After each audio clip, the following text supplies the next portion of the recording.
Way hey, hey, hey, way hey, way hey,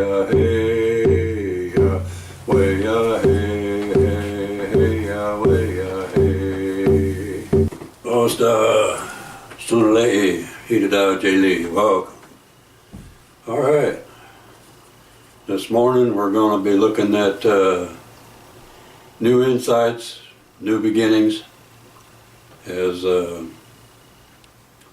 you know, this is session 4 of our Grief and Loss video series, and the title of this is going to give us some guidance there, recognizing that seeing the world through new eyes is God's gift to us. As you think about the challenges that you have faced, the challenges you have experienced in owning your grief and loss, in telling your story, writing your story, and we're going to talk a little bit more about that because as you've been progressing through this, I'm hoping that you have continued to add to your story and also maybe started writing some additional stories about other forms of grief and loss that we have spoken about, which you have experienced, keeping in mind that no one experiences grief and loss the same, and every voice matters. So, when we think about creating a new normal, new life, new beginnings, new insights, you're talking about creating a new normal. The life that you had, the hopes and the dreams that you had, and the comfort that you experienced prior to whatever your loss was or losses were, has put you in a place where you are starting over. Now, you can experience this, and you probably have, as a bad thing. What are you going to do? How am I going to move on from here? How can I live without this person? All of these things are valid. All of them are normal. I want to make that clear.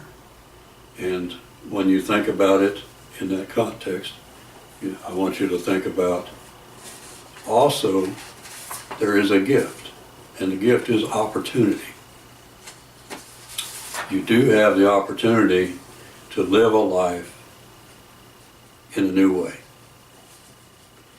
And let me read you a couple of verses here. We're gonna start with Magah.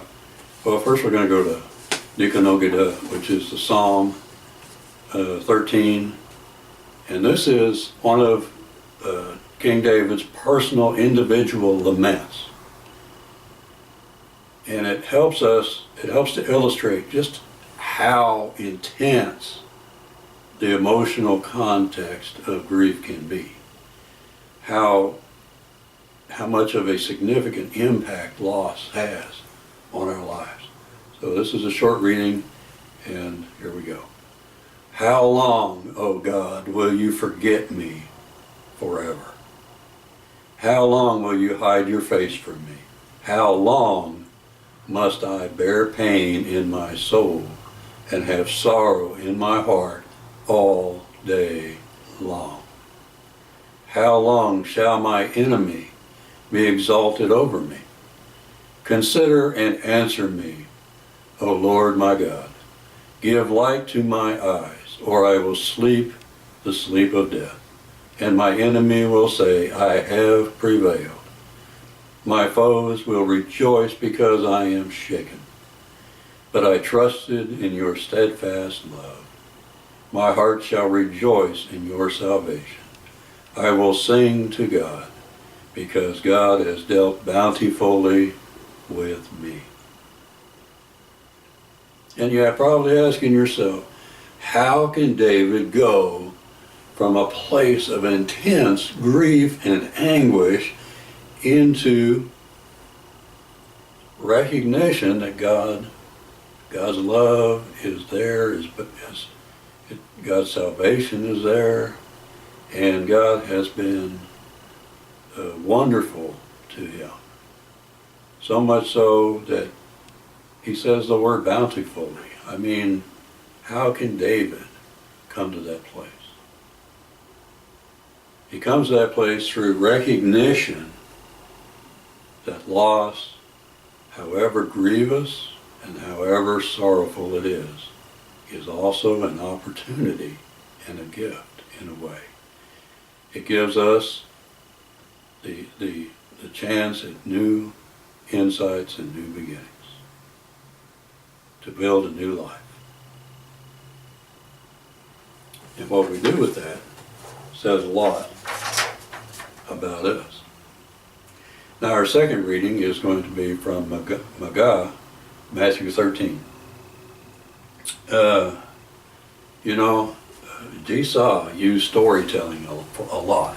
Jigsaw, they call them parables, but they're stories. Parables are stories that help us to learn new things, to have new insights and new beginnings. This is what I'm talking about when I say the God's gift of new eyes. The God's gift of new eyes comes to us through recognition of new understanding, new awareness, through the teachings that God gives us. And God gives us teachings in many ways, including through moving through our grief and loss. God has the ability and the desire to take whatever happens in our lives and turn it into something good, a learning opportunity, so that the future that we walk will be better than the past. Different, it's probably a better word, in which God's bountiful love and presence is remembered, is experienced, and is celebrated. So I encourage you to follow with me in this reading from Magah 13, 1 through 9. That same day, Jigsaw went out of the house and sat beside the lake. Such great crowds gathered around him that he got into a boat and sat there, while the whole crowd stood on the beach. And he told them many things in parables or stories, saying, "Listen, a sower went out to sow. And as he sowed, some seeds fell on the path.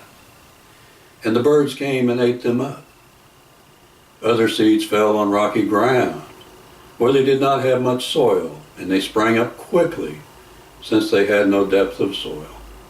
But when the sun rose, they were scorched. And since they had no root, they withered away. Other seeds fell among thorns, and the thorns grew up and choked them. Other seeds fell on good soil and brought forth grain, some 100-fold, some 60, some 30. Let anyone with ears listen." Wow, powerful story. Powerful story about how God's blessings fall upon those who do not receive, do not have a willingness to receive, maybe have a little bit of willingness to receive, but then get distracted, get caught up in the world, and go back to their old ways. And then God's blessings are bestowed upon some who get it, who listen, who understand that God's eternity is greater than this world. And their production of grain, their blessing to others, that God is able to move through them and share a blessing to the world, is enormous. And so we get that. We have an opportunity for new insights and new beginnings. So what does that mean? What actually is involved in that? Well, let's have a look. All right, creating a new normal.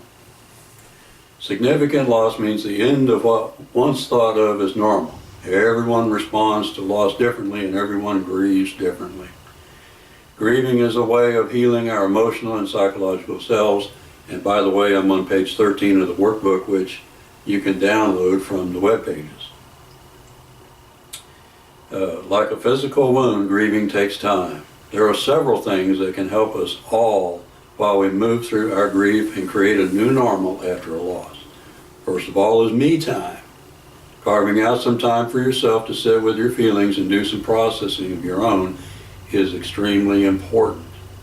But more than taking time to process, take time to be good to yourself. Enjoy a walk in the park, a hike in the woods, a stroll in the mall, a massage, bubble bath, uplifting movie, some fresh flowers. Work in your garden. You know, spring, new life and new beginnings is how we describe it in our Indian religious tradition. Creating a new normal is creating new life and new beginnings.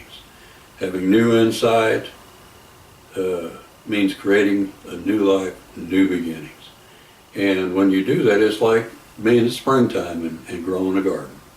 New life and new beginnings grows up, and the more you water it, the more you take care of that garden, the garden of yourself, the greater the gift, the greater the blessing, the greater the joy that God bestows on you and others through you, making something good come from what has happened.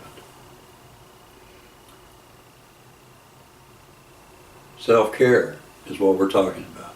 Me time, exercise. Let me tell you now, a lot of folks have trouble with the E word, but I'm here to tell you, exercise is important. Going for those walks, whatever. I do this myself on a regular basis. Just went yesterday for a nice walk in the park. Do it. Eating healthy. Whoa. How many of you are salad people? You gotta, get your greens, get your fruits, all that good stuff. You gotta do it every day. Every day. Balanced out, not too many carbs. Watch them carbs, lay off the bread. Sleep, good sleep. If you have a good place, a good opportunity. If your bed's not working for you, go get a good bed. It's an investment in your health and well-being. Get a good bed. Many people balk at spending money on a bed. You spend more time in bed than any other place in your house. Get a good bed.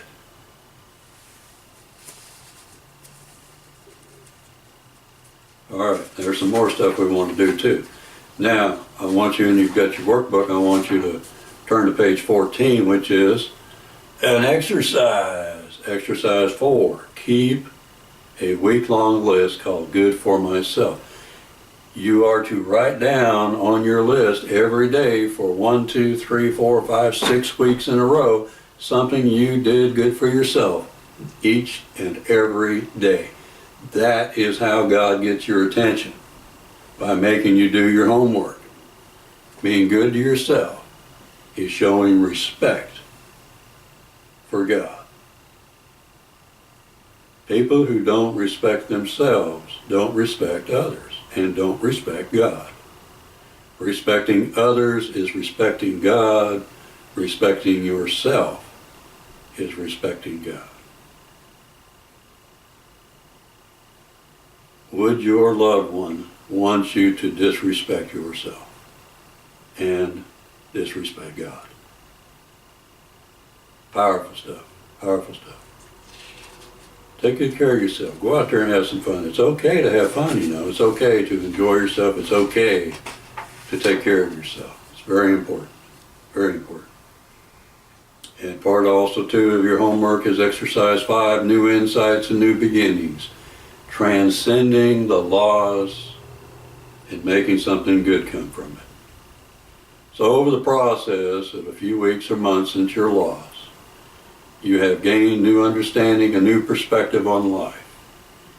These could include a newfound sense of inner strength, growing self-confidence, desire for travel, or strengthening of family and friend relationships.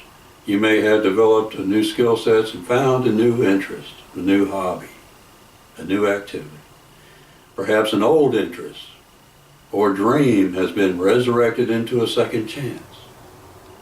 Please take time to reflect upon these and list some of your new insights below. New insights are going hand in hand with being good to yourself. There's all kinds of activities going on in the world. Go look at the flower show. Go just whatever you feel called to do. Spend more time with family, rebuild old relationships, make new ones, take up dancing, musical instrument, service project. I'm a firm believer in service work. Getting out of ourselves and helping others is allowing God to work through us. Get out there and do some community service. Something, anything to help out. And put it down on your new insights list. There's 9 slots on that page, so write them out. Get those new insights and new beginnings happening, keeping in mind you're still going to have bad days. I talked about this before in the stages of grief, that you are going to bounce around some, and that's okay. Recognize when you're having a bad time. Recognize when you're moving into isolation, loneliness, guilt, shame, fear. Call upon God to help you move past that. Call upon the Spirit to help you move back into that place of new beginnings, new insights, new understandings, getting those breakthroughs one day at a time, each and every day. This is what it means to be good to yourself. And let me tell you, there's a way of figuring it out.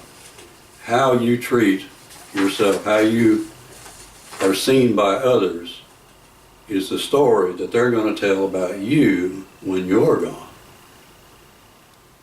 And here's an illustration of what I mean about this. That you can either let your losses rule you or make something good come from them. Let your grief rule you or be a blessing to others through your grief. Help you make something good come from it with God's help.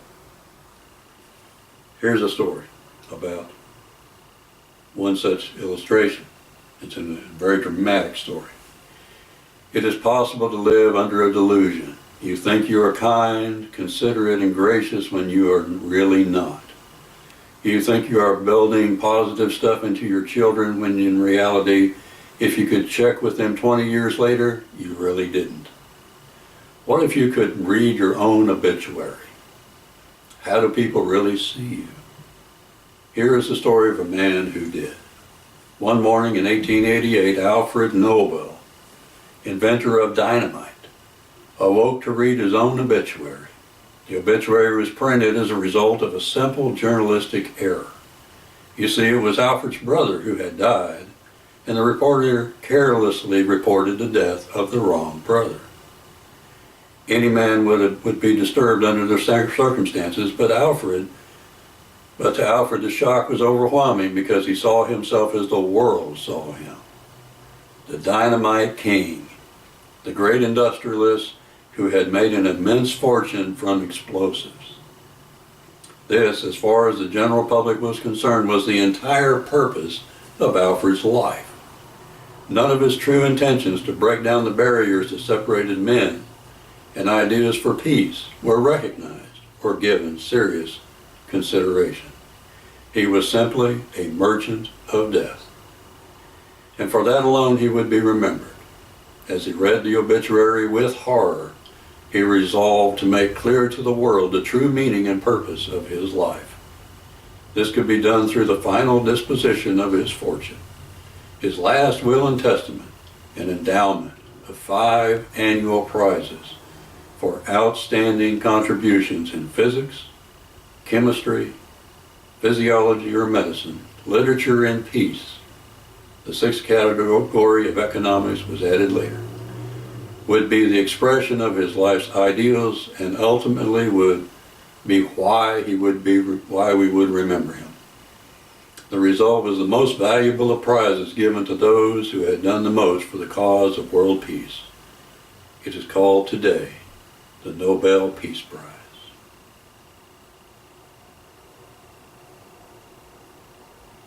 How are you going to be remembered? How does the world see you? You have an opportunity for new insight, new beginnings, to create a new reality What you do with it is up to you. That's God's gift to us, God's blessing to us, each and every day.